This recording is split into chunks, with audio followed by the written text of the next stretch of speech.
欢迎收看频道 DH 娱乐新闻，订阅频道，不要错过当天最热门的新闻。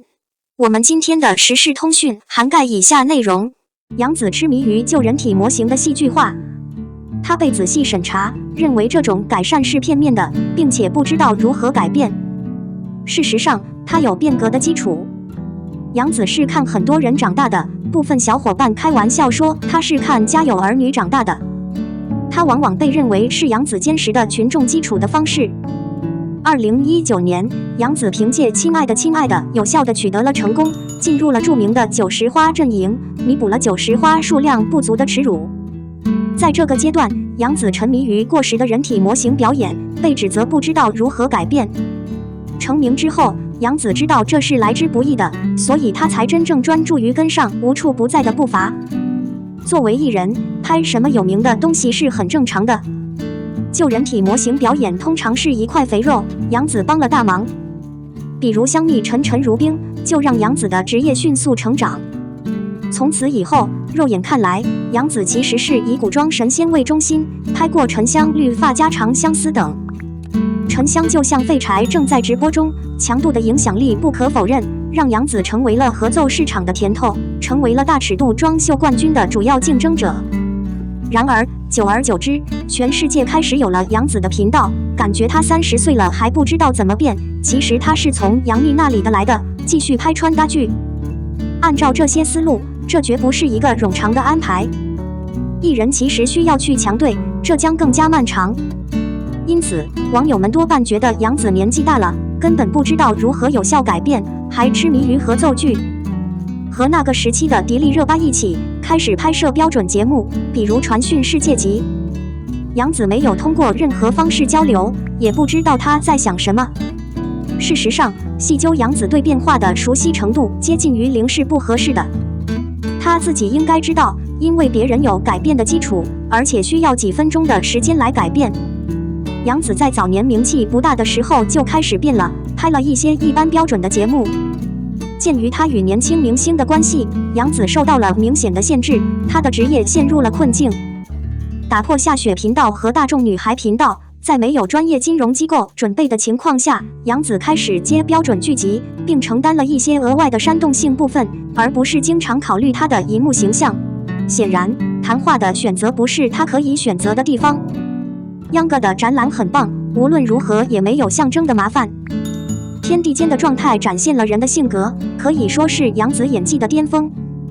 那个时候，杨紫才20出头，各种艺人都在美美上演无脑白甜，而杨紫之前演的都是理性的进步画面。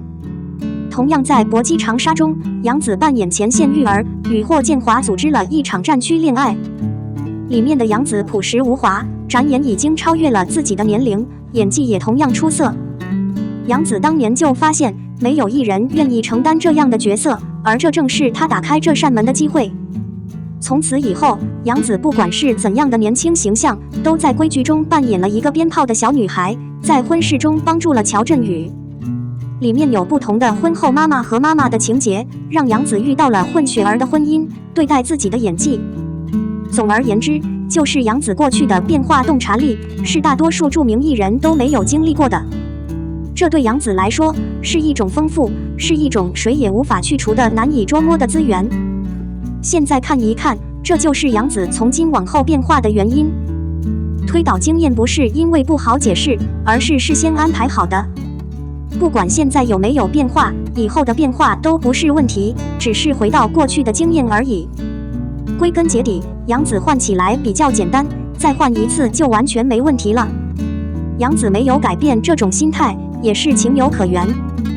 她以前演过这么多标准的戏剧，他们有改变的基础。02郝露思和肖战是不是心动了？工作室微博回复大写字母，干净利落。最近，赵露思和肖战的爱情在网络上闹得沸沸扬扬。肖战今年已经30岁了，他一定要到了热血沸腾的时候。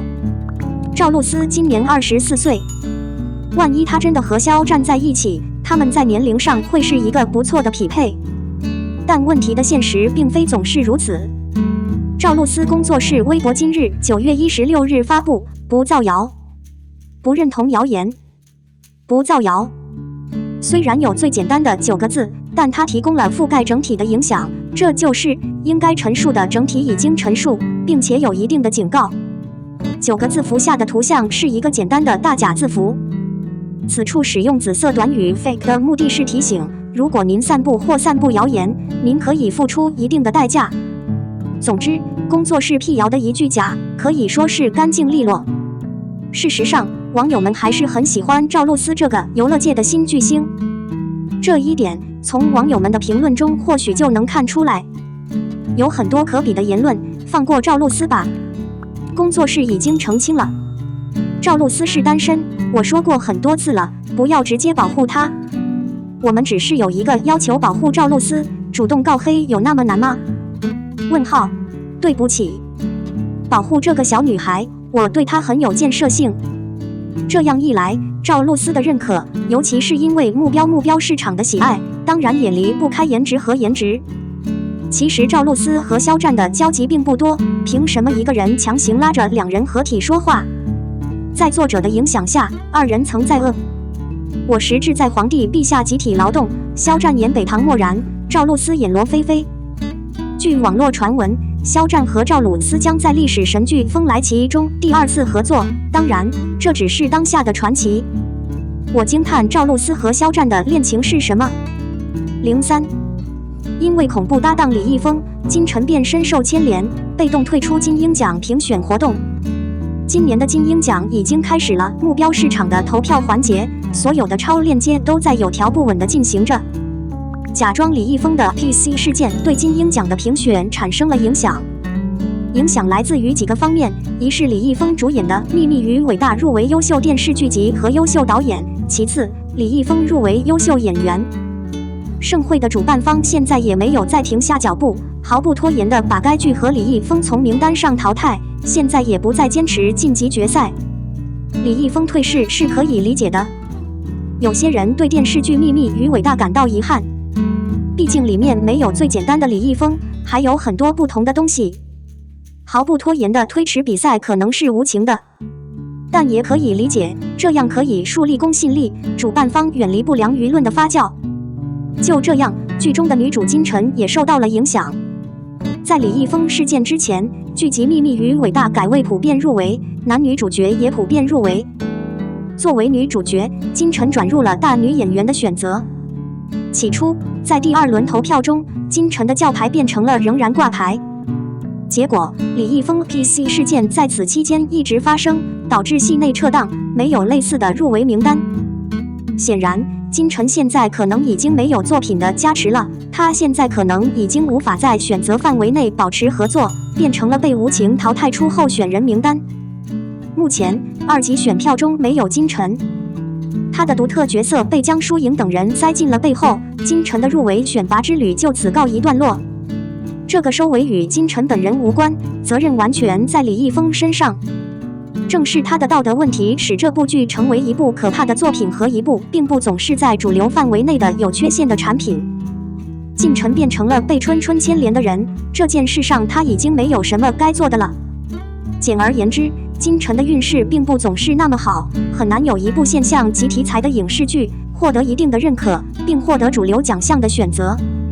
我不认为他会败在54青年李易峰的指尖上，总体上还不错，精力充沛。多么惊喜！当蛋糕《秘密与伟大》落入金晨的指尖，不少女星都羡慕不已。与李易峰合作变成了前所未有的可能，当时的李易峰却变成了平静。据说，当时金晨通过李易峰变身为女主，结果在奖项内合作的同时，也因为李易峰，他中途放弃，忽略了后续的参与。他给人类一种感觉，他们只是在门口，但是他们已经歪了，现在不再搬进来了。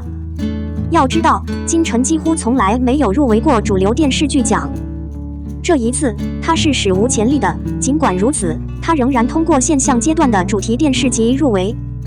这是一个令人惊讶的主导者，也许他会进入最后一个决赛。如果你幸运的话，你会成为这位伟大女演员的最后一个候选名单中的一员。本着入围认可的戒律，金晨的产业价格也有可能上涨。只是，如果金晨受到牵连，退出后续的选择，损失其实是相当大的。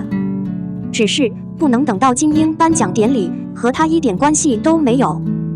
反观影视剧的主旋律，已经变成了别人唾弃的污点，变成了他无耻的一个因素，而他之前的努力已经刻不容缓了，徒劳的。对近臣来说，其实是很可惜的，损失是无法弥补的。我们的新闻部分文此结束，欢迎把你们的想法留在评论区，大家一起讨论一下。欢迎，也别忘了帮我点个赞加关注谢谢大家。